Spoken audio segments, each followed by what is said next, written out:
Good morning, and today I will be talking about hacktivism. First, it is important to break down what the definition of hacktivism really is. The standard definition is the act of breaking into a computer system for politically or socially motivated reasons. Thus, someone who does this is considered to be a hacktivist. Usually, the intention behind hacktivism is to attract attention to a particular cause or expose unethical practices. While hacktivism has generated positive outcomes, the practice straddles a fine line between ethical and unethical. The movements of hacktivists are closely monitored by the government whenever possible because they have the ability to influence large and diverse populations. Hacktivism has this type of influence because many underground organizations recruit normal people through social media for enticing causes. Thus, the concept has sparked a hot debate. If you look at this slide, you will see the different types of hacktivists. They are commonly referred to as white hat, gray hat, and black hat hackers. As the infographic states, white hat hackers are people who break security for altruistic and non-malicious reasons. Moving forward, gray hat hackers have an ambiguous code of ethics and are not entirely above board. Finally, black hat hackers break through security standards to show off their skills or engage in criminal activity, and not for altruistic reasons whatsoever. Additionally, the infographic demonstrates where hacktivists are commonly found around the world. The top countries include the United States, the United Kingdom, Nigeria, Canada, and China. Unfortunately, not all hacktivists are preoccupied with catching bad guys. Some hacktivists are concerned with embarrassing companies for entertainment rather than for common good. This embarrassment can take the form of publishing classified information, such as credit card numbers or bank statements. Outside of the corporate world, some hacktivists have made it their mission to unseal government records. For example, hacktivists have taken to exposing various communications and actions of political leaders. These exposures have encouraged hacktivist supporters to protest their governments, sometimes in ways that pose threats to the politicians involved and the general public. As you can see, there is definitely an appeal for the radical type. However, many hacktivists see the risk as being worth the return. There is also a camp of hacktivist supporters that believe the practice can be used for positive outcomes. For example, they argue that the public should know when a company is using unethical practices such as money laundering or accepting tax breaks. Additionally, hacktivists have exposed government secrets that can be potentially dangerous, such as planned terrorist attacks. In both situations, the public at large benefits from knowing the information provided by hacktivists, regardless of the laws that were broken to obtain that information.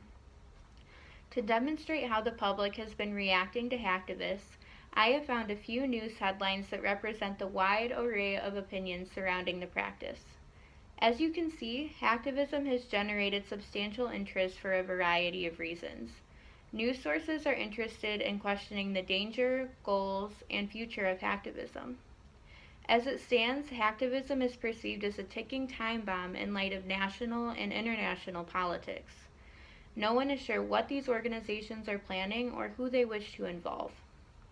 In order to better understand the motivations influencing hacktivism, it is necessary to discuss how it can be approached from different ethical standpoints. We will begin by applying utilitarian theory. To recap, utilitarian theory argues that choices should be made that benefit the greatest number of people. Imagine a scenario in which a hacktivist discovers that a terrorist group is planning an attack against an ethnic minority. The hacktivist then reports their findings to the government, who is able to stop the terrorist attack before it even happens. According to utilitarian theory, the hacktivist's choice to report the crime was ethical because it advantaged more people than it disadvantaged. If the terrorist group were able to conduct their crime, many people could have been hurt or killed, which does not result in happiness for the majority of those involved. Next, we will explore how virtue ethics applies to hacktivism. It's important to remember that virtue ethics stresses the importance of character development and moral education throughout one's life. In an example scenario, a hacktivist notices that the company has not paid their taxes for the past 5 years. This situation forces the hacktivist to consider if ignoring or reporting the finding would be right.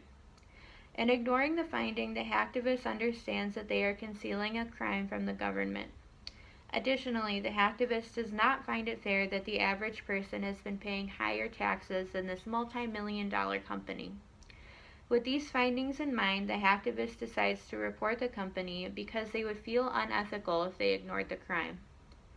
Under the virtue ethics mindset, the hacktivist made the right decision because doing so improves the hacktivist's moral personhood and is in line with their decision-making habits.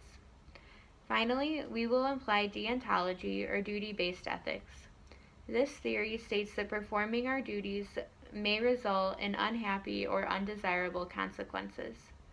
When presented with two conflicting moral duties, the decision maker involved is asked to use rational intuition. So let's say that there are two hacktivists named Vic and Jess. Vic discovers that Jess has inspired some of their supporters to bomb a corrupt bank on Wall Street. Vic attempts to convince Jess that their plan is illegal and incredibly dangerous. Vic feels torn. In reporting Jess to the police, their friendship will be compromised. However, everyone that works in the building will be saved. Vic comes to the conclusion that the most ethical choice would be to expose Jess to the authorities. As you can see, Vic's choice to expose Jess is clearly in line with the deontological reasoning because they compare their moral duties of keeping lives safe versus being a good friend. In this situation, Vic's most important duty prevails. As demonstrated throughout this talk, hacktivism is seen by many as a double-edged sword. While it has the potential to benefit various groups of people, it can also harm others depending on the intention of the hacktivist involved. However, hacktivists and their supporters are nearly impossible to control because the majority of their activity occurs underground and really cannot be monitored by anybody. In this sense, the hacktivist moral system will determine what the future of hacktivism looks like, despite the pleas, accolades, and criticisms of others.